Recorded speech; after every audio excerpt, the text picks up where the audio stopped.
تعالي اقولك على 5 حاجات هيخلوكي قد كده اهو.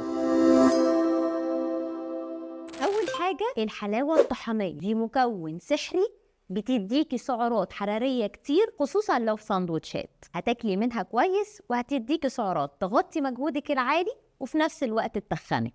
2 الفواكه والعصاير، ويستحسن تبقى عصاير، ولو فيها شويه لبن يبقى يا ريت، بس كنا قايلين في فيديو قبل كده انه مش اي فاكهه تتحط على اللبن. 3 الحلويات، معاكي بسبوسه، معاكي كيكه بالشوكولاته، معاكي جلاش، معاكي كل انواع الحلويات، ولو اتزنقتي قوي ممكن تجيبي من السوبر ماركت، ابقي ارجعي شوفيه. 4 البطاطا والبطاطس، ويلي بطاطس محمره كتير كلنا بنحبها، ويعني لو عايزه كاتشب حطي بس قليل لانه مش صحي. 5 المكسرات، نسيتي المكسرات، اللب والفول السوداني، ولو معاكي شويه بندق على شويه كاجو يبقى يا ريت، بس ما تنسيش اللب والفول